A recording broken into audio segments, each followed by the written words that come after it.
Hoy tenemos el honor de contar entre nosotros al doctor Leonardo Glickin. El doctor Glickin es abogado consultor en planificación patrimonial y sucesoria en empresas y familia, es conferencista internacional y dirige CAPS Consultores. Es un newsletter que le reitero que a todos los que estamos en el tema de seguros y fundamentalmente en el tema de vida, ha servido mucho porque tiene unos tips muy interesantes y plantea cuestiones que son dignas de seguirlas y de suscribirse.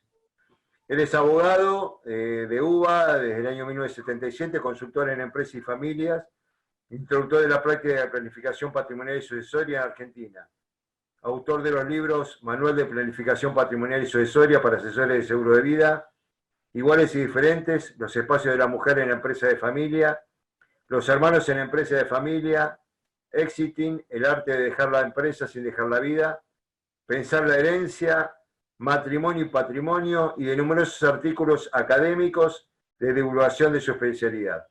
Es director académico del programa de Empresas Familiares de la Universidad Don Torcuato Di Tella, integrante de Financial Planning Association, expositor Vistage, miembro del Instituto Argentino de Empresas Familiares, miembro de Family Firm Institute de USA, director de CAPS Consultores y del newsletter Temas de Empresas y Familias, fundado en 1977. Expositor habitual en seminarios y conferencias de su especialidad. En 1995 fundó y ahora dirige el Consejo Argentino de Planificación Sucesoria, Asociación Civil. Doctor, bienvenido, buenas tardes, en nombre de APS y todo suyo el espacio. Bueno, Daniel, muchas gracias, buenas tardes a todos. Tuve una entrada realmente teatral con esta cosa que tuve de salir y volver a entrar, así que estuvo muy bien planteado. Y efectivamente es un gusto para mí poder compartir con ustedes algo de esto que tiene que ver con la planificación patrimonial sucesoria, que en gran medida es mi pasión desde el punto de vista profesional. Yo me di vuelta del lado del mostrador porque yo era un abogado de trinchera, hasta que un día estaba caminando por la playa y se me ocurrió pensar qué pasaba si una ola me llevaba. Y ahí me di cuenta que no tenía nada, absolutamente nada planificado, y siendo que tenía hijos de diferentes matrimonios, y que una hija mía era muy chiquita y demás, dije, bueno, evidentemente debe haber sido un error de mi parte, algo que en el fragor de la batalla me olvidé de planificar. Entonces, por suerte, yo estaba en Brasil y en el hotel donde yo estaba había varios abogados, algunos amigos míos. Entonces, esa noche fui uno a uno a preguntarles por ellos. Yo dije, bueno, casa de herrero, cuchillo de palo. Yo me olvidé justamente porque me dedico a este tema. Pero mi gran sorpresa fue ver que toda la gente que estaba ahí entre 35 y 50 años me respondían invariablemente, no, yo esto no lo planifiqué, no lo pensé nunca. Y una amiga mía se me acercó y me dijo, Leo, lo que pasa es que esto no se piensa ni se habla. Y ahí descubrí que yo tenía un tema para empezar a investigar, cosa que empecé a hacer a partir de ese momento, y de la investigación pasé al acto, y el acto fue mi primer libro, que se llama Pensar la Herencia, de cuya presentación se cumplen el 5 de octubre 25 años, y que ahora, actualizado con el nuevo Código Civil y Comercial, va a salir publicado como ebook. Llegó el momento de los ebooks, así que tanto Pensar la Herencia como Los Hermanos en la Empresa de Familia y Exiting, el arte de dejar la empresa sin dejar la vida, dentro de un par de semanas van a estar todos disponibles en Baja Libro como ebooks. ¿Ah? Entonces, bueno, les decía, a partir de ahí cambió mi vida, porque de a poco fui dejando la abogacía tradicional, dejando esa práctica de quizás ganar un juicio, pero perder una familia, que es lo que normalmente pasa en los temas que tienen que ver con las cuestiones de besos y de pesos, aquellas cuestiones donde el patrimonio está mezclado con los afectos. Entonces quizás un tío le gana un juicio a un sobrino, pero resulta que lo que los dos pierden es la relación familiar para siempre. Y ni les cuento esto mismo llevado a las empresas de familia o llevados a las pymes en general, que no están en condiciones de resistir un juicio argentino, porque un juicio en la Argentina demora aproximadamente 7 años. Y la pyme no está en condiciones de trabajar todo haciendo buena letra durante 7 años para que si viene un interventor nadie vaya preso. Y tampoco la pyme está en condiciones de que haya un doble discurso y un doble liderazgo, con la gente acomodándose a una de las partes o a otra de las partes en conflicto según el momento del que se trata. Es decir, que casi podríamos decir que el conflicto judicial equivale al final de la historia, equivale al final de la empresa. Entonces lo que hay que hacer es prevenir. Si somos conscientes de los riesgos que corremos, si somos conscientes de lo lábil que es lo que tenemos en función a la posibilidad de sobrevida, si las cosas funcionan mal, entonces tenemos que ser precavidos. Tenemos que pensar en cuáles son los riesgos y cuál es la mejor manera de prevenir esos riesgos. Y este es uno de los motivos principales por los cuales me invitó Daniel Esperanza y por los cuales, por supuesto, para mí es un placer estar con ustedes. Porque los asesores de seguros, en todos los rubros, yo diría en particular los asesores de seguros de vida, son un elemento fundamental en el proceso de planificación patrimonial y sucesoria. Digo los asesores de vida porque son los que necesariamente tienen que hablar sobre los riesgos que tienen que ver con la posibilidad de muerte de una persona o de incapacidad de una persona. Pero en realidad, por definición, el profesional de seguros es un administrador de riesgos y todo lo que tiene que ver con la planificación patrimonial está ligado fundamentalmente a las contingencias, es decir, a los riesgos, y a cómo podemos funcionar preventivamente para evitarlos. Un viejo refrán dice, cree en Dios, pero cierra el auto con llave. Entonces podríamos decir, parafraseándolo, planifica y entre otras cosas, saca un seguro, para lo que sea. Aprendí a manejar bien, a no tener accidentes, pero tenés que tener un seguro. Cuídate, no fumes, come sano, pero tenés que tener un seguro. Y así sucesivamente. Entonces, hoy vamos a tratar de analizar con la mayor profundidad cuál es la relación entre los seguros y la planificación. Y esto dicho con dos intenciones básicas. Una, porque el productor asesor de seguros es de alguna manera un vector cultural. Es alguien que está en contacto permanentemente con personas, y esas personas tienen sus familias, tienen sus empresas. Entonces el asesor de seguros que conoce de otros temas, como puede ser la planificación, son vectores para el cambio, son los que pueden ayudar a tomar las mejores decisiones. Y esto se va a revertir seguramente en la venta de más productos de seguros y en clientes agradecidos. ¿Tá? Clientes que quizás ellos mismos no tengan necesidad de una compra adicional, pero que si se sienten agradecidos y reconocidos, van a poder recomendar a alguna otra persona. No hace mucho estaba hablando con un cliente de Mendoza, con el que hicimos un muy buen trabajo complejo en su empresa familiar de planificación sucesoria. Este cliente me decía, porque a nosotros nos presentó fulanito de tal. Y fulanito de tal era el asesor de seguros de él. Nos había presentado hace 10 años. Entonces, ese hecho de que nos hubiera presentado, tanto para él como para mí, se había convertido en un evento inolvidable. ¿Eh?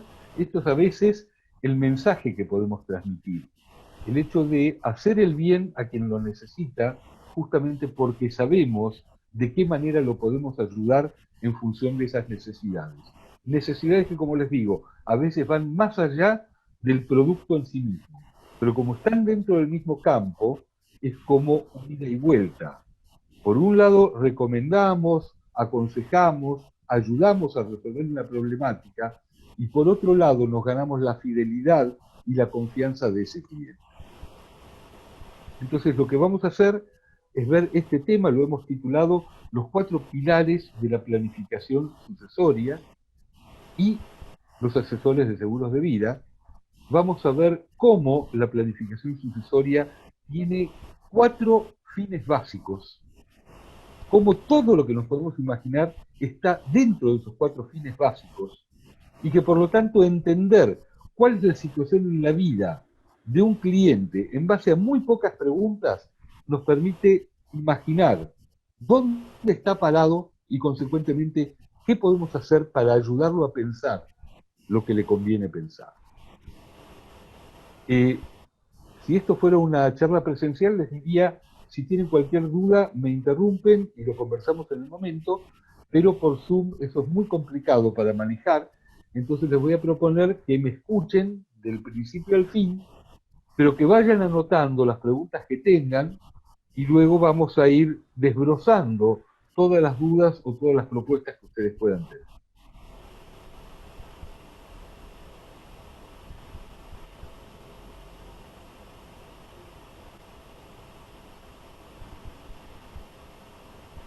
Bien.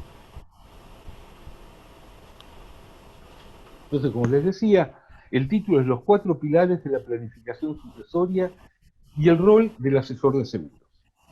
A medida que vamos hablando, imagínense ustedes mismos en relación a cada uno de estos pilares. Fíjense cuál de ellos les corresponde, en cuál de ellos se sienten cómodos, cuál de ellos tienen que ver con su práctica profesional y cuál ustedes dicen, no, esto no es para mí, esto me resulta extraño, ajeno, complejo, de esto podría aprender un poco más porque me interesa, o claramente este no es mi campo, pero lo importante es entender que este campo existe, por lo tanto tenerlo presente para cuando alguien lo necesite. Entonces vamos a empezar por definir la planificación sucesoria. Todas las palabras en azul en esta definición son palabras claves, y son muchas las palabras en azul, ¿no?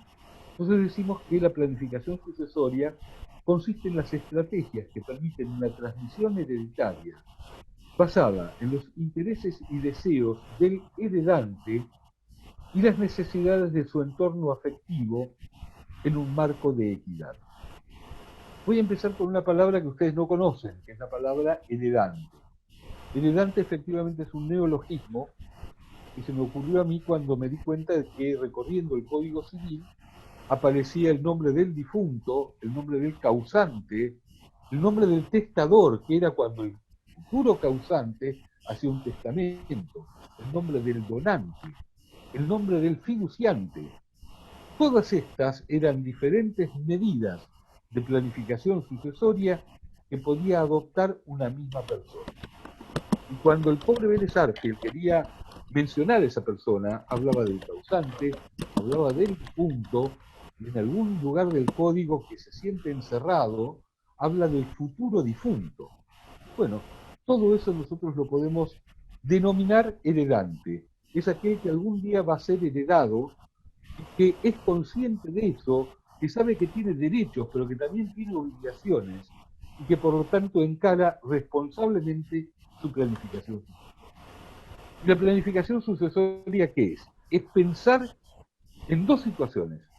El retiro, que es una posibilidad que a algunos les corresponde, algunos se van a poder retirar, pero sea que se puedan retirar o no, a todos los incumbe la segunda parte, que es la muerte. Perdón, doctor, Como discúlpeme que le decía, Discúlpeme, doctor. Acá en el chat dice que se escucha muy bajo. No sé si es el volumen suyo, por ahí, si, o, si se escuchaba un yo ruido, voy si a, se puede. yo voy a tratar eh, de mejorar mi volumen. Ahí está. No, aquí estoy mejorando el tamaño. No, no, pero ahí se le escucha mejor, ¿eh? Ahí se escucha mejor. Bueno, Ahí fui se al escucha. máximo de volumen. Bien, bien. Fui al máximo de volumen y ahora agarro encima el micrófono, así que hacemos todo lo posible para que se escuche mejor. Bien, Perfecto. entonces decíamos que el heredante toma conciencia de que tarde o temprano va a ser heredado y por lo tanto pensamos en su transmisión hereditaria y en sus intereses. Y los intereses son aquello que tiene un valor objetivo. Por ejemplo, a alguien le interesa retirarse con capital suficiente para poder vivir dignamente durante los años que van entre que deja de producir y su muerte. A alguien le puede interesar el bienestar de su familia, el bienestar material de su familia. Y los deseos del heredante tienen que ver con aquello que constituye un interés subjetivo. Por ejemplo, que la empresa se mantenga dentro de la familia. Por ejemplo, la posibilidad de que su nombre figure en una chapa que tenga que ver con la empresa a lo largo del tiempo. Bueno, todos esos son los deseos que puede tener el heredante. Las necesidades del entorno afectivo significan el límite ético de la planificación sucesoria. Porque si una persona dice, yo estoy profundamente enamorado de una chica y quiero dejarle todo mi patrimonio, y como con mis hijos no tengo buena onda, que ellos se embromen, bueno, por un lado no lo permite la ley, pero por otro lado tampoco lo permite la ética. Entonces, el límite ético de quien se ocupa de la planificación sucesoria es respetar las necesidades del entorno afectivo. Y todo esto, es decir, la configuración de intereses, deseos, necesidades del entorno afectivo, todo esto tiene que producirse en un marco de equidad. Y la equidad no es lo mismo que la igualdad. La igualdad es la coincidencia o la equivalencia aritmética. 2 es igual a 2. En cambio, la equidad es generar diferencias para que el resultado sea igualitario. Si yo tengo un chico que pesa 50 kilos y está en una fiesta de cumpleaños saltando de un lado para el otro, se trepa un árbol, baja del árbol, y hay otro chico que pesa 30 kilos y que se quedó todo el tiempo mirando televisión, lo igualitario es darle un vaso de Coca-Cola a cada uno. Y lo equitativo es darle el doble de Coca-Cola al chico que se movió tanto y que es mucho más grande que el otro. Entonces, cuando hablamos de equidad, hablamos de las soluciones en las cuales se iguala o se trata de igualar el resultado final con una política totalmente proactiva para poder llegar a ese resultado beneficioso o deseado. Como ven entonces, la planificación sucesoria requiere mucha reflexión, no es algo automático. ¿Cuáles son los valores que pueden estar en juego en una planificación?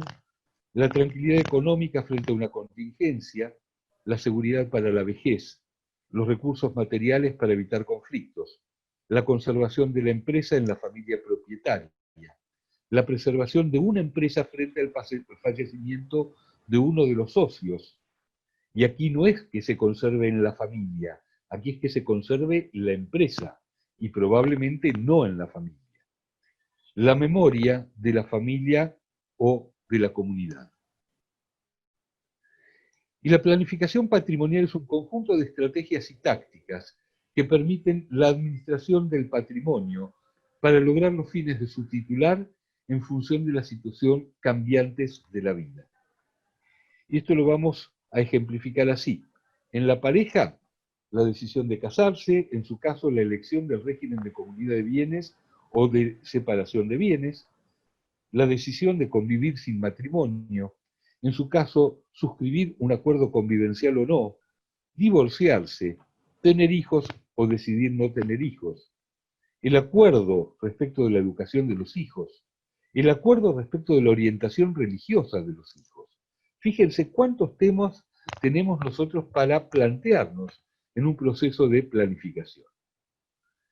Y también desde el punto de vista de las relaciones empresariales, si tener socios o desarrollarse solo, si participar en una empresa familiar, si fundar ahora en el futuro una empresa familiar, si fundar una pyme no familiar y arbitrar medidas para que en el futuro conserve el carácter no familiar, si tener personal en relación de dependencia o no, y las decisiones respecto de la calidad de vida, dónde vivir, características de la vivienda, país, región, etc., a qué edad retirarse, cómo preparar el retiro desde el punto de vista económico, cómo preparar el retiro desde el punto de vista de la administración del tiempo. Y decisiones de carrera, qué y dónde estudiar, qué orientación darle a la carrera, dónde y cómo buscar trabajo, definición de la ubicación en el mercado de trabajo, si como empleado, como cuentapropista, como empresario, etc. ¿Vieron los que dicen yo soy mi propio jefe? Bueno, la propuesta es plantearles, en lugar de decir yo soy mi propio jefe, decir yo soy mi propio empleado, a ver si algo cambia en su nivel de responsabilidad y en su nivel de compromiso con la propuesta. Este concepto, el interés del cliente primero, es el concepto unificador en el mundo del trabajo de los planificadores financieros, patrimoniales y sucesorios. Es la fórmula ética que unifica a todos los profesionales de las diferentes disciplinas que participan en la planificación patrimonial y sucesoria. ¿Por qué? Porque lo que vamos a ofrecer, partiendo de la base de que los profesionales somos los que tenemos cierto saber y de alguna manera los clientes que confían en nosotros son de una forma o de otra cautivos de nuestro saber, nuestro compromiso tiene que ser dar al cliente lo que el cliente necesita, no lo que a nosotros nos conviene vender.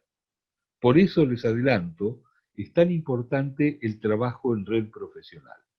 Yo recuerdo en una época desde el Consejo Argentino de Planificación Sucesoria teníamos capítulos regionales y había llegado un momento en que los que formaban parte de los capítulos tomaban el hecho de su pertenencia al capítulo no ya como una oportunidad para difundir genéricamente o para dar cursos de capacitación, sino que ser miembro de un capítulo implicaba promocionar los propios servicios profesionales.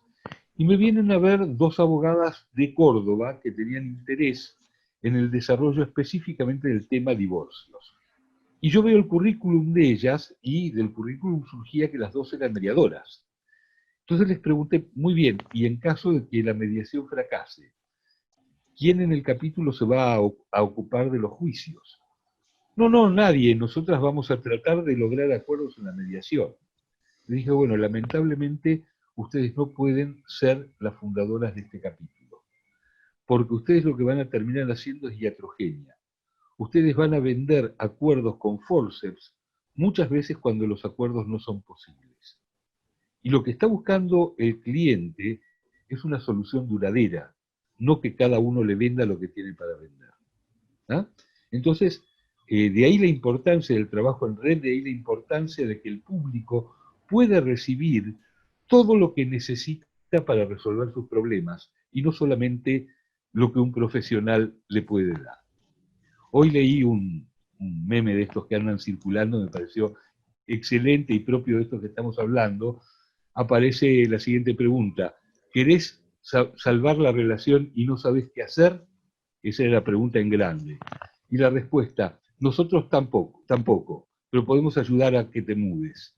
Y el número de teléfono del flete. ¿Ah? Por lo menos una respuesta honesta, ¿no es cierto? A veces las cosas no tienen solución y lo que tenemos que hacer como profesionales es ofrecer lo que está a nuestro cargo, pero no creer que podemos resolverlo todo.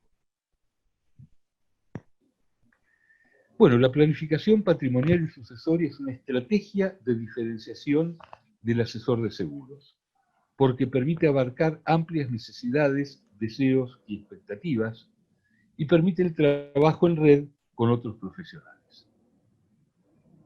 ¿Quiénes son estos otros profesionales? Vamos a ponerlos por orden alfabético: abogados, los asesores de seguros, consultores de empresa familiar, contadores, escribanos, psicólogos. Y ahora vamos a ver entonces los 4 pilares de la planificación sucesoria. Y son la protección, la armonía, la proyección y la trascendencia. Ahora vamos a ver qué significa cada uno de ellos. La protección, que es, casi les diría, el campo más habitual de un asesor de seguros, y en particular un asesor de vida, significa arbitrar los medios necesarios para que los seres queridos no sufran un deterioro en sus condiciones materiales de vida como consecuencia de la desaparición de su proveedor de ingresos, y que el patrimonio no se vea afectado por un impacto impositivo derivado del fallecimiento del titular.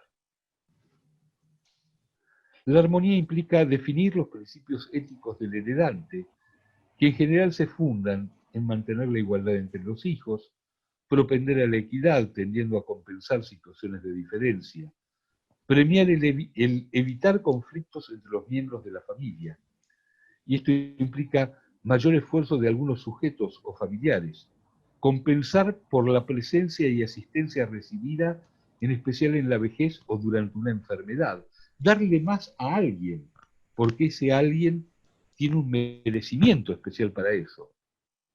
compensar a quien haya sido afectado por los condicionamientos de la vida. Por ejemplo, alguien se divorcia de una persona muy rica y entonces llega a un excelente acuerdo patrimonial y de alimentos. Y otra persona de la misma familia, un hermano o una hermana, se divorcia de una persona que no tiene nada o que al contrario tiene necesidades impostergables y entonces debe empeñar una parte importante de sus esfuerzos en resolver la situación de esta falta de recursos. Entonces quizás un padre que advierte estas diferencias se ve tentado a beneficiar más a uno que a otro. Lo mismo ocurre con hijos de diferentes matrimonios, donde el otro progenitor tiene una notable diferencia económica con el otro progenitor de algún otro de los hijos. Entonces resulta que alguno de los hijos en el futuro va a ser rico y otro hijo quizás va a estar en menos cero. No sé si podrán silenciar los micrófonos porque hay un ruido que va apareciendo cada tanto. Bien. La proyección tiene que ver fundamentalmente con lograr la sustentabilidad de una empresa y consolidar un proyecto. A veces no es una empresa, sino que es un proyecto y la cuestión es cómo y quién lo va a llevar adelante. Y esto tiene que ver con todo el trabajo que se puede hacer en particular en las pymes, sean familiares o no. Después vamos a ver más profundamente este punto.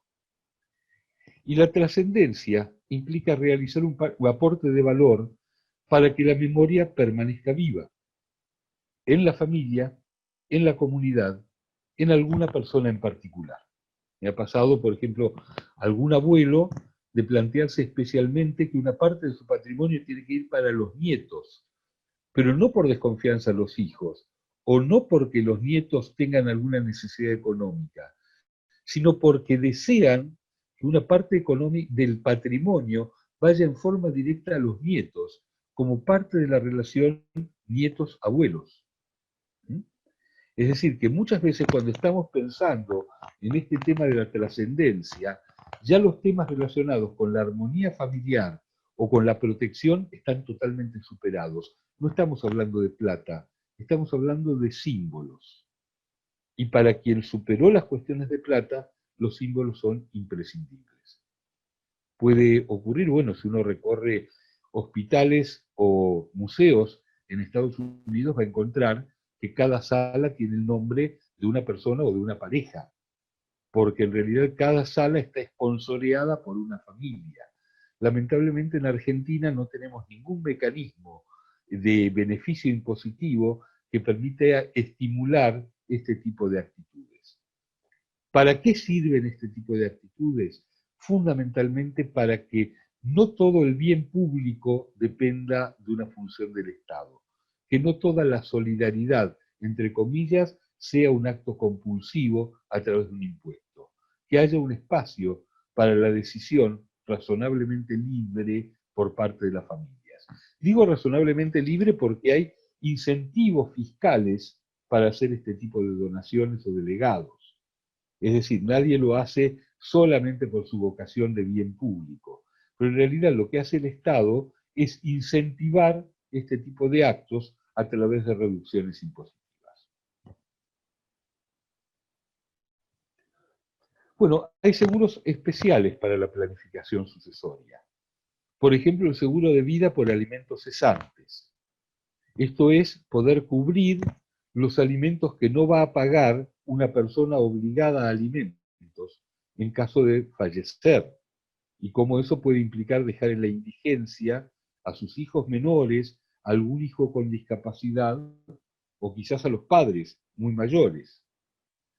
El seguro de continuidad empresaria, Buy and Sell Agreement, que es el seguro que sostiene un acuerdo entre los titulares de una empresa no familiar en la que se establece, mira, yo soy socio tuyo, no quiero ser socio de tu mujer. Así que me gustaría que en caso de que vos te mueras, tu parte quede para mí, yo la voy a comprar. Y tu mujer, que no sabe nada de la empresa, va a recibir una cantidad de dinero con la cual va a poder vivir libre, dignamente, porque vamos a establecer de cuánto dinero se trata y eso va a implicar comprar tu parte en la empresa. Y viceversa, esta es la clave del éxito de este seguro, que sea recíproco. Nadie sabe quién es el que va a morir primero.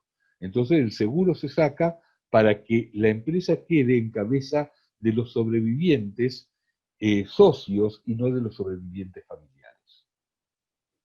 El seguro para evitar la participación de parientes políticos en realidad es el mismo tipo de seguro pero en la empresa familiar, donde la idea es justamente establecer que en caso de fallecimiento de uno de los miembros de la familia consanguínea, las participaciones societarias pasan a sus respectivos herederos consanguíneos y el cónyuge, que debería recibir una parte por herencia, en lugar de recibir las acciones como herencia, recibe una cantidad de dinero proveniente de un seguro de vida. ¿Y las acciones para quiénes van? ¿Las acciones van para los otros socios y entonces se convierte en mayoría? No, normalmente las acciones van para los hijos y por lo tanto indirectamente esta es una manera de cubrir a cada uno de los socios frente a una contingencia. Es decir, que la idea dominante es que ese grupo familiar, ese linaje familiar, quede mejor parado económicamente después del fallecimiento de alguno de los miembros de la familia consanguínea. El seguro de hombre clave, que tiene que ver justamente con aquella persona de vital importancia para la organización y por lo tanto poder poner un valor económico que permita reemplazarlo en caso de su fallecimiento o incapacidad. Y en el caso de, de los fideicomisos, este seguro de hombre clave es un seguro muy interesante para el fiduciante, para el fiduciario, es decir, para el administrador del patrimonio. Normalmente se elige al fiduciario por sus capacidades, por su compromiso con el patrimonio y con el proyecto. Entonces, en caso de fallecimiento del fiduciario, tiene que haber una cantidad de dinero disponible para poder reemplazarlo y que el fideicomiso pueda seguir su curso normal. Bien, hasta aquí la presentación que yo quería compartir con ustedes. Cada uno de ustedes habrá visto desde su ámbito de experiencia, desde su ámbito de trabajo, cuáles son todas las oportunidades que aparecen para su función profesional. Pensemos, por ejemplo, que todo fideicomiso tiene que tener todos los seguros necesarios, seguros de incendio, seguros de accidentes. ¿Por qué? Porque si no, el responsable de todo esto es el fiduciario. Entonces, cada una de estas cuestiones de las que hemos hablado tiene una reverberancia en el mundo del seguro y eso es lo que me va a interesar con todo gusto conversar con ustedes a partir de ahora. Bueno, la verdad ha sido muy claro, doctor, muy ameno, como hoy decía previamente de empezar la charla, usted siendo abogado habla muy claro y muy preciso. Para todos los que de alguna manera comercializan seguros de vida es algo muy importante todo esto que acabamos de ver. Quisiera comenzar esta serie de preguntas diciéndole justamente qué es lo que más le consultan. Es decir, qué es algo que pueda llegar a ser reiterativo y que usted nos pueda dejar reflejado aquellos, sobre todo aquellos productores nobles que recién están empezando en el tema de seguros de vida. Bien. Bueno, como primera medida les voy a contar algunas experiencias, voy a empezar de adelante para atrás.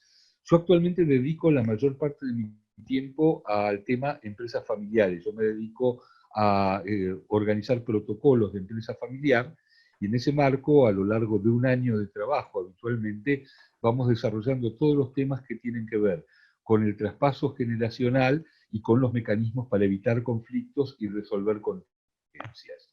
En ese marco, uno de los temas más delicados en la empresa familiar es el deseo de que no entren los parientes políticos. Y frente a eso, la posibilidad de establecer un mecanismo que ahora la ley específicamente lo permite. Hay un artículo, anótenselo, el número es muy fácil, pero es absolutamente claro, es el artículo 1010 del Código Civil Comercial.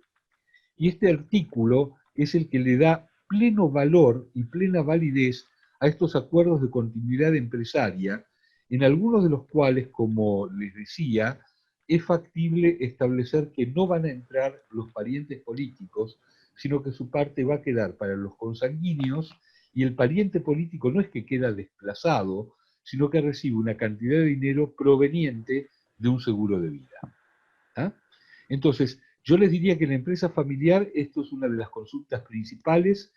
En la empresa pyme no familiar, este instrumento mucho no se conoce, entonces nosotros habitualmente hacemos una campaña de difusión. Por ejemplo, hace una semana salió en ámbito financiero un artículo mío que se llama Las 5D en las empresas pymes, que habla respecto de la defunción, la discapacidad, las diferencias entre los socios, las deudas y las discapacidades.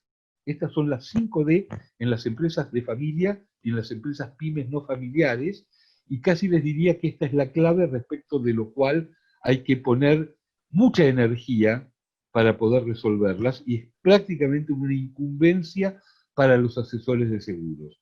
Y desde este punto de vista les digo que si cada uno de ustedes, por dedicarse a patrimoniales, no tiene el expertise o la formación para dedicarse al seguro de vida que sus clientes patrimoniales requieren, lo mejor que pueden hacer es llegar a un acuerdo con un especialista en vida para poder trabajar estos temas.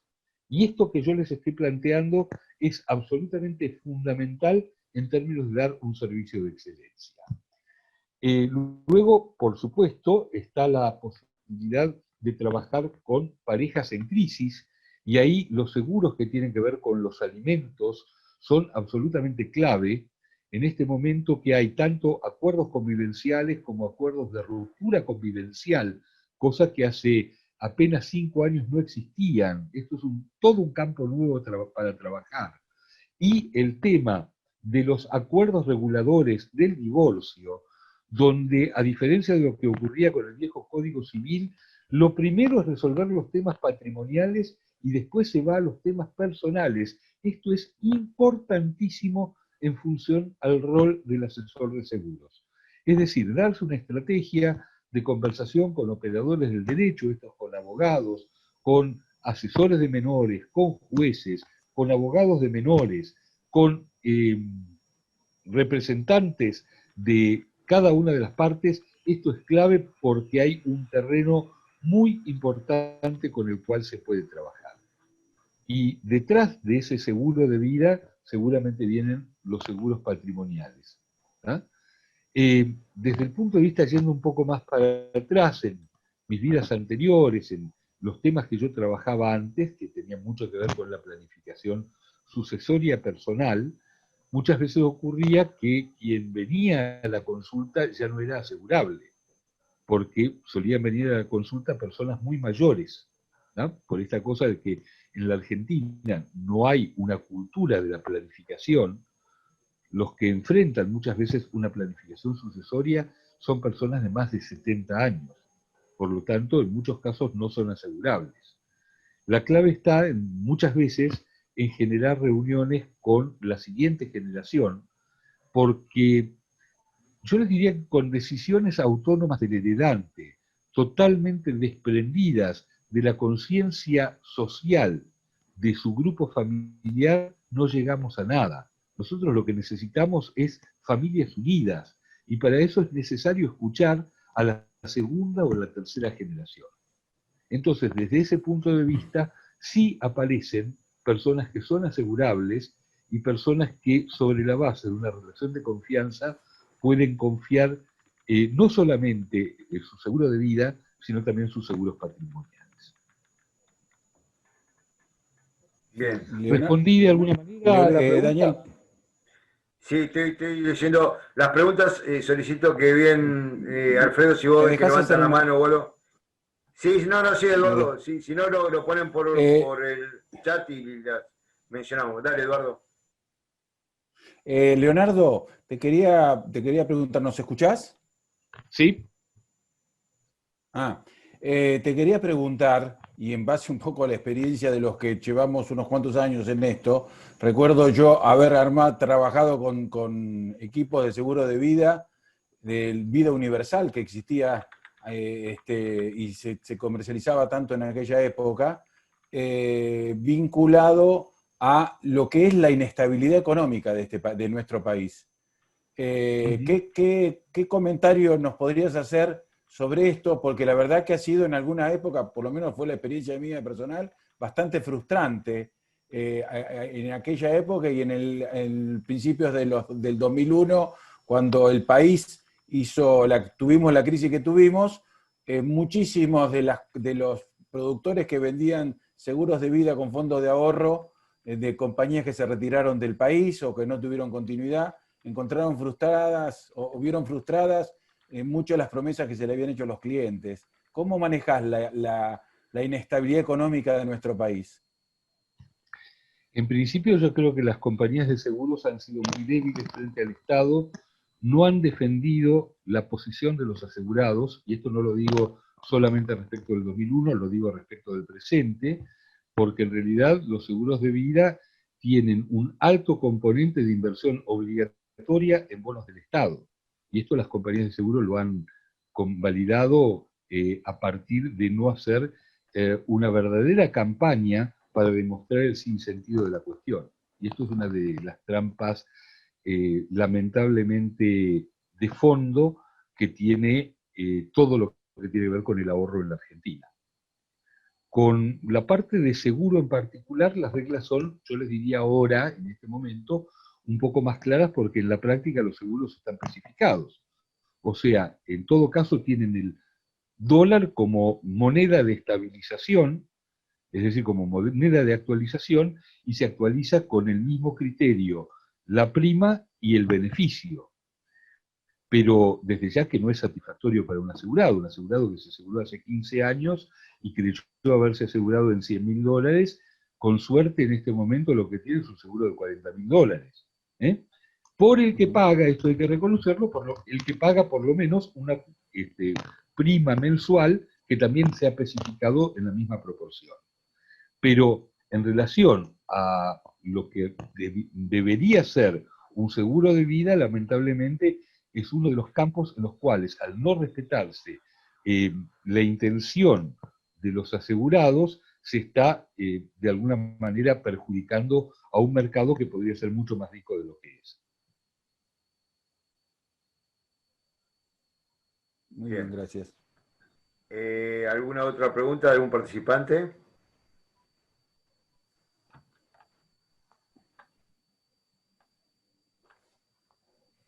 Había preguntas en el chat, Daniel. Sí, estoy tratando de seguirlo.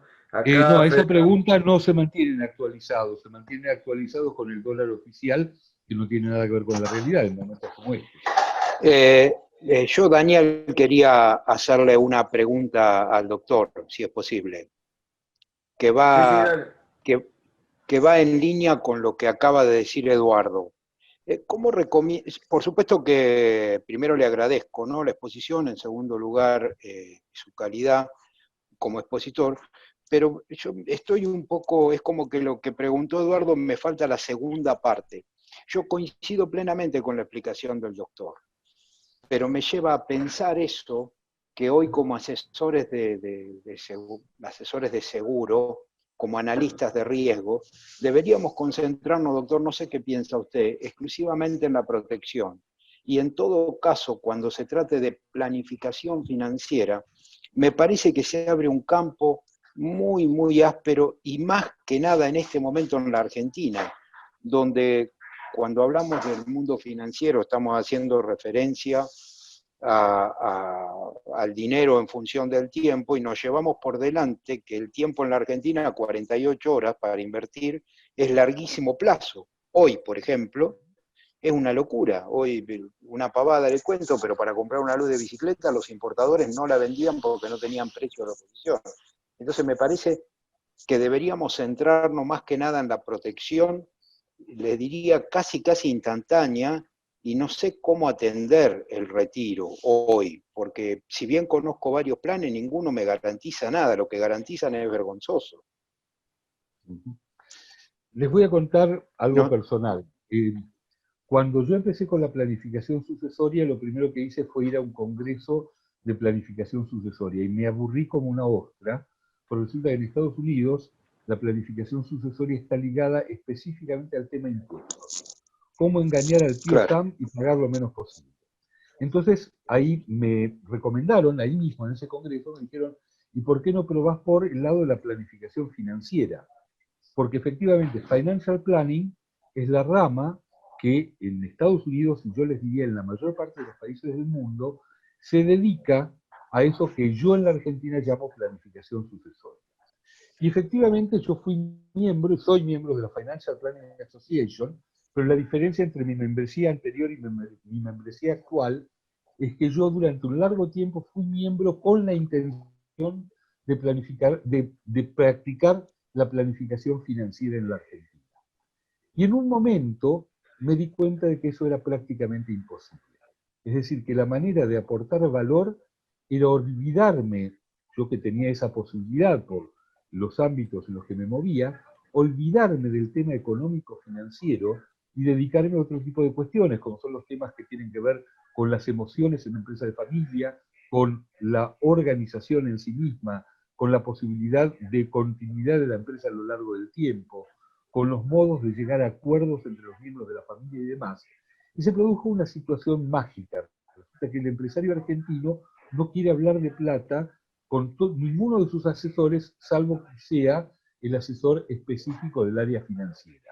¿Por qué? Porque siempre tiene la fantasía de que si me entero cuánto tienen, le voy a cobrar un porcentaje de eso. Conclusión, en un momento yo dejé de preocuparme por las inversiones de mis clientes. Por lo tanto, cualquier respuesta que yo dé en este momento va a tener que ver con mi experiencia y mi criterio personal y no con una práctica profesional. ¿No? Si ustedes quieren saber mi opinión claro. personal, yo efectivamente considero que en la Argentina no están dadas las condiciones para la planificación financiera basada en instrumentos prearmados. Bueno, coincidimos plenamente. A eso apuntaba mi pregunta, doctor, y le agradezco la sinceridad de la respuesta. Hoy es muy difícil, teniendo en cuenta que la carrera de un asesor de seguro, bien entendida del profesional, debería estar proyectada más allá de 10 años. Es más, es uno de los pocos negocios que yo veo que no se pueden abrir pensando en utilidades a menos de 2, 3, 4 años, porque necesita que la cartera hable de uno, necesita que se generen un montón de cosas que para que se generen es necesario que transcurra el tiempo. Desgraciadamente, si por casualidad hoy como tuve que ir, tuve que andar mucho viajando en el auto, en mi vehículo, pude escuchar la radio, y la verdad que escuchar noticias en la Argentina te invitan a transgredir la norma, de decir, para, este tema me interesa, lo quiero atender, pero no lo puedo atender acá en la Argentina.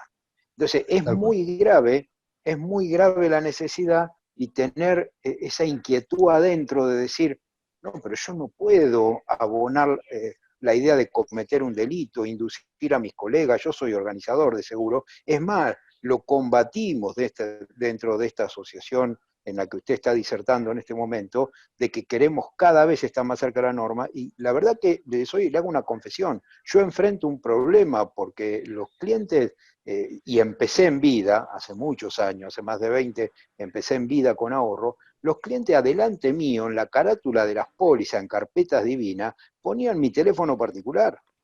Entonces, Claro. ¿y qué digo? O sea, ¿cómo sigo con esto? Es un tema, la verdad que yo le agradezco la sinceridad, porque por lo menos para mí, que no es un tema ajeno, vida, es un problema esto. ¿Puedo Sí, decir algo, Daniel? ¿Quién Sí, sí, sí, coordina? señor. Sí, sí, sí. Bueno, doctor, me pareció como la mayoría de los colegas veo que están poniendo en el chat, brillante, clarísimo. Ahora, un poco para ser optimista, fuera de que acuerdo con Eduardo, Alberto, todos sabemos cómo, lo que es, cómo estamos viviendo estas últimas décadas en la Argentina. Pero lo que yo quiero decir, creo que cuando vino Walter Warner, que fue una charla muy interesante, usted, doctor, lo conoce seguramente a Walter, sí. muy interesante, voy a repetirme. Lo que dicen los que se han dedicado a vida y al tema del financiamiento, que a veces lo perfecto es enemigo de lo bueno. Y yo le pregunto a usted, doctor, que es abogado, planificador, yo digo, una familia que no tenga ningún seguro por el prurito de nosotros, de los profesionales del seguro, es decir, si no le sirve para nada, ¿sirve o no sirve tener en pesos hoy, al valor de hoy, 100, 200 mil pesos para una gente de clase media, cualunque, como podemos ser los que estamos acá o alguna otra gente? ¿Vale la pena o no vale la pena decirle a una familia? Pero vos hablas de seguro, César. Bueno, es parte de una planificación hacer un seguro. Por eso digo, la diferencia está entre el seguro y el ahorro. Exacto, ese es el problema. Bueno, y yo de lo que hablo claramente es el seguro. Yo lo que quiero decir es lo siguiente. A veces nuestra mirada es sesgada y no vemos la nube donde están en este momento todos los proyectos. Probablemente esa proyección, ese ahorro hoy sea muy difícil de hacer, pero me parece que para cualquier persona que vive en la Argentina, y no estoy hablando de 20.000 personas que tienen más de 200 millones de pesos, sino los comunes, nosotros, tener algo es importante. Entonces, yo lo digo porque seguramente los que estamos acá debo ser el más veterano, mi matrícula es 4842, con eso le estoy diciendo de la antigüedad que tengo como persona y como productor. Está acuñada en piedra tu matrícula. Acá hay mucha gente joven que se desilusiona. Gracias, César. Por ejemplo, Alberto, se desilusiona ante lo que nosotros estamos diciendo que no sirve para nada. Sirve. Digo yo, doctor, yo le pregunto a usted. Perdón, yo les propondría que en lugar de discutir algo que es técnico de ustedes, donde, como les decía, mucho no les puedo aportar, que piensen cómo ustedes pueden dar un servicio de más valor, incorporando otros aspectos que van más allá de si solamente seguro o seguro con ahorro, y que tiene que ver con todas estas necesidades y expectativas que hemos llamado los 4 pilares de la planificación sucesoria, y cómo ustedes en cada uno de esos pilares tienen instrumentos de seguro, y insisto, cada uno de ustedes después pensará si será seguro con ahorro o sin ahorro, pero lo que no tengo ninguna duda es que hay instrumentos de seguro que pueden avalar cada una de esas situaciones. Coincido plenamente. El tema, César, creo que vos lo planteás exclusivamente por el lado de protección, y como bien vimos, el seguro de vida puede abarcar otro tipo de ítems, ¿no? Creo que por ahí lo va a Es que es un poco, Dani, es un poco un juego de palabras, porque también se podría decir que el futuro hay que protegerlo hoy. Para que el futuro sea real, la protección tiene que empezar hoy. Por eso coincido con el doctor que en la Argentina las compañías de seguro y nosotros, como profesionales intervinientes, por ahí tenemos que ser un poco más protagonistas cuando se trate de estos temas. Simplemente eso. Por supuesto que 100.000 pesos le vienen. Sí, obvio. Bueno, sí, algo yo lo que quería decir es una breve cosa, disculpen que no tengo video porque tengo poca señal, pero yo lo que quería decir es que yo interpreté esta charla como una charla para justamente proteger todo lo que explicaba Leonardo, una charla para cubrirse de todos los imprevistos. Realmente no lo estaba pensando como una charla de una planificación en inversión financiera. Y vuelvo a todo lo que dijo Leonardo antes. Para mí, el seguro de vida es un componente clave, y verdaderamente sabiendo que nosotros estamos en la Argentina y que tenemos que transitar con lo que nos presenta nuestro país, sí, es cierto, vamos a recibir un seguro al valor del dólar oficial, también lo estamos pagando al valor del dólar oficial. Yo pienso que es mejor contar con esa cobertura que no contar con ninguna. Y de todas maneras, esa situación se produce cuando hay brecha. El cliente siempre puede pedir tomar un seguro por el doble de importe, porque en su mentalidad quiere tener $100.000 al valor del dólar paralelo. Bueno, está bien, entonces toma el doble de importe en este momento que estamos viviendo brecha. Pero me parece que contar, aunque sea con un seguro al valor del dólar oficial, le puede resolver muchísimas cosas a la familia, de todas las cosas que estuvo hablando Leonardo antes. O sea, yo no no lo descartaría para nada, por más que tenga esa limitante en este momento. Daniel, buenas noches. Quisiera hacerle una consulta al señor Blikin, ¿puede ser? Sí, pues, por favor, los que no van a hablar, que silencien porque se escucha ruido de fondo. Señor doctor Blikin, ¿cómo le va? Buenas tardes, buenas noches. Mi nombre es Carlos. Buenas tardes. Mi nombre es Carlos Pujales, soy de la provincia de Tucumán. Y bueno, quería sacarme una duda con usted, que es el especialista. Aproximadamente se puede saber, por ejemplo, si hay una persona que tiene un patrimonio de 10 millones de pesos, ¿se puede saber cuál es el costo que va a tener una sucesión, por ejemplo, hacia grandes rasgos?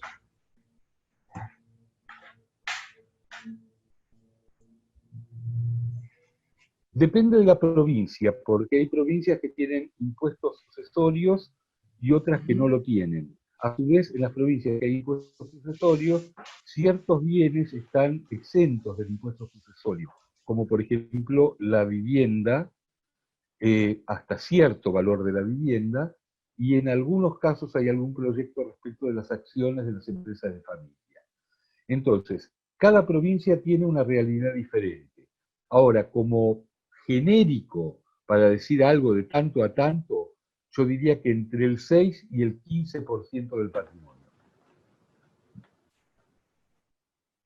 Y otra consulta, ¿usted hace talleres así individuales o cómo puedo tener su contacto para poder interiorizar más en el tema? Bueno, como primera medida intercambiamos, si ustedes quieren conocer mi mail, es leoblikin@caps.com.ar y desde ya intercambiamos en alguna maceta o algo en el fondo. Decía, no sé por qué me mutearon. ¿Se escucha ahora? Sí, se escucha, Leonardo. Perfecto. Digo, a disposición para interactuar en lo que se pueda, con todo gusto. Leonardo, ahí Nicolás quiere hacerte una pregunta. Nico, dale, bienvenido. Dale. Gracias, hola Dani. Hola Leonardo, ¿cómo andás tanto tiempo? Hola, ¿qué tal? ¿Cómo andás? Bien, bien, bien. No, es una consulta concreta sobre el artículo 1010 que te referiste, que no me acuerdo a qué ley era. Del Código Civil y Comercial. Del Código Civil y Comercial. Mi pregunta es la siguiente, Leonardo. Nosotros, digamos, la herencia es irrenunciable, ¿no es cierto? Sí. Ok. En este esquema que vos hablabas de los socios, por ejemplo, nosotros siempre hablábamos, cuando ofrecíamos una protección societaria, que en el tema del seguro de vida, bueno, tenía que haber un acuerdo privado entre las partes, porque en realidad la herencia la iban a recibir sí o sí, ¿no es cierto? Y que el seguro iba a reemplazar, digamos, el porcentaje societario, y con ese acuerdo se liberaba esa parte de digamos, de la herencia. ¿Cómo juega este artículo? Ahí me quería tenerlo un poquito más claro. Bueno, si tienen 5 minutos les cuento una anécdota que va a permitir entender todo esto. A mí me tocó traducir del inglés el primer contrato de Buy and Sell Agreement, que lo trajo, no me acuerdo el nombre, pero era la gerenta general de la New York Life. Entonces ella vino a la Argentina con ese contrato, me conoció y me pidió que se lo tradujera. Se lo traduje, quedé espantado en relación a la ley argentina, dije, estos van a terminar en cana, entonces sentí la obligación moral de aclarárselo. Entonces yo fui a verla a su despacho, ella estaba muy apurada, me atendió como podía, casi de parado, le digo, bueno, aquí le entrego lo que usted me pidió, pero tengo que aclararle que, y ella estaba muy apurada porque venía gente que quería atender, y le digo, mire que esto es totalmente inaplicable según la ley argentina, esto es nulo. Y ella, mientras me empujaba para que yo saliera de su despacho, me dice, bueno, vamos a tener que cambiar las leyes, me dice. Bueno, esto pasó en 1995, créase o no, en el 2015 cambiaron las leyes como esta señora hubiera querido. Entonces hoy lo que dice el artículo 1010 es que los acuerdos que tengan que ver con participaciones societarias o con explotaciones productivas en función de garantizar la unidad de gestión y evitar conflictos son válidos aunque impliquen un pacto sobre una herencia futura y sean parte o no el heredante o su cónyuge, siempre y cuando no violen el orden público. Entonces, de aquí podemos sacar un montón de consecuencias. Una, que son válidos. Dos, que no importa quiénes lo firman, lo pueden firmar todos o lo pueden firmar los interesados. Y tres, que en ningún caso esto puede ir contra los derechos hereditarios de nadie. Es decir, que se puede establecer que las acciones van a ir para Juancito, pero Miguelito, que queda desplazado de las acciones, tiene que recibir el valor de las acciones. No es que se acordó que Miguelito se queda en Pampa y la Villa. Tiene que recibir la parte que le corresponde, por ejemplo, como hijo. ¿Ah? Entonces, para eso se hace el acuerdo, el que decida firmar según el caso, y luego de hacerse el acuerdo, lo mejor es tener un seguro de vida que muchas veces no va a poder cubrir, esto es muy importante, muchas veces no es posible hacer un seguro de vida por la totalidad de la parte de lo que alguien le tiene que pagar al otro, porque el seguro de vida termina siendo muy caro. ¿Ah? Como me dijo una vez un cordobés, por esa plata prefiero no morirme, me dijo. Entonces, para evitar esa situación, uno tiene que ir a lo posible. A veces lo posible es que el seguro de vida cubra el 20 o el 30%, es decir, lo que se va a dar de anticipo, y el resto va a terminar pagándose con el producido de la empresa a lo largo de 3, 4, 5 años, que es el tiempo que se va a establecer en el contrato. Y aquí otra cosa también interesante. Antes de la reforma del Código Civil y Comercial, yo después de esta charla con esta gerenta, había elaborado un contrato que era válido. Y de acuerdo a mi manera de encararlo, para que el contrato fuera válido tenía que estar firmado solamente por los socios y no debía ser firmado por los futuros herederos, porque ahí lo convertían en un pacto sobre herencia futura. Los abogados de Zurich recomendaban que lo firmaran los herederos. Yo decía, esto termina mal, esto va a ser nulo. Bueno, en este momento con la nueva ley podemos hacer lo que se nos antoje. Pueden firmar todos los herederos, pueden firmar algunos o pueden firmar solamente los socios. Y esto va a depender del grado de consenso que haya en ese grupo familiar y en esa empresa respecto de lo que se va a realizar. Excelente, Leonardo, muchas gracias. Leonardo, perdóname, repetí en forma lenta y pausada tu correo para ponerlo acá y escribirlo. Pues yo tenía... Leo yo igual, Glikin, sí, Leo Glikin, Glikin, @ caps, que es caps.com.ar. Ahí quiero que noté. A ver, ahí... Leonardo Glikin @caps.com.ar. No, Leo Glikin. Leo Glikin .com.ar. Dani, de todas formas, Dani, no te preocupes porque Silvana le va a mandar un mail a todos los suscriptos con la dirección de mail del doctor para que en tal caso puedan contactarlo. Bien, perfecto. Y no obstante, como suscriptor, recomiendo a todos los productores que se suscriban al newsletter del doctor, que, como decía hoy al comienzo, tiene y trata temas de actualidad muy interesantes. No sé si hay alguna otra pregunta que quieran formularle, doctor, para no abusar de su tiempo. Si no, paso el micrófono al doctor Ruesta para hacer el cierre.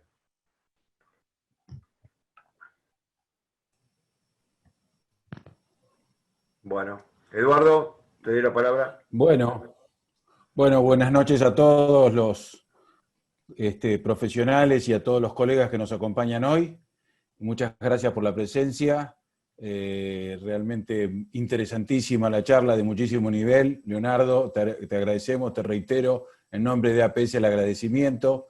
Me encantó la charla y además me parece que tiene, en cada una de las charlas que hemos podido escuchar en este ámbito de APS, siempre nos llevamos algo que nos enriquece y que nos ayuda a mirar las cosas desde perspectivas distintas. Aprovecho también para saludarlo a Nicolás de Olazábal, que nos dio una preciosa charla hace un tiempito también.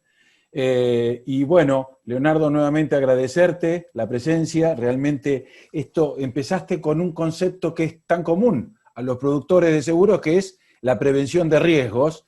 Y sin perjuicio de esto, la visión de los 4 pilares, la exposición de los 4 pilares, donde además subrayaste que cada uno, de acuerdo al perfil del cliente y al propio perfil del vendedor o del productor o del asesor, puede posicionarse, dado que los 4 de alguna manera constituyen un todo, pero siempre es una manera de comenzar y encontrarle una beta, una posibilidad en esto tan difícil que son que es la planificación, lo que vos has llamado la planificación, y que quienes nos hemos formado en la cultura un poquito más antigua, lo veíamos como los seguros de vida, básicamente, y nos enseñaban a buscar justamente y a trabajar sobre la venta del seguro desde el lado absolutamente racional, sin dejar de lado lo emotivo.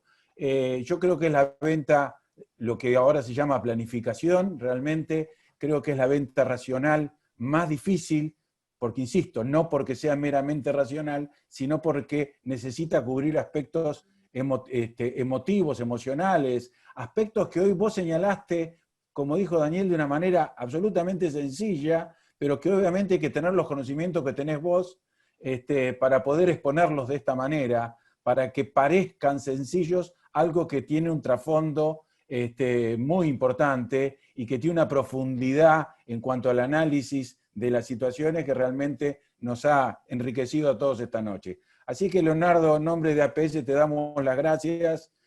Ha sido maravillosa tu charla. Esperemos poder verla próximamente en la página de APS. Los invito a todos los que no son socios a asociarse. Les recuerdo que APS se sostiene exclusivamente por el aporte de sus socios. No admitimos en nuestra asociación aportes de instituciones públicas o privadas, justamente para tener absolutamente libres las manos en lo que es la defensa del quehacer profesional y de los productores de seguros. Así que, pasado este aviso, reiterar el agradecimiento a todos por estar presentes, y Leonardo, muchísimas gracias. Esperemos pronto poder tenerte nuevamente. Bueno, un gusto y a disposición. Que siga muy bien.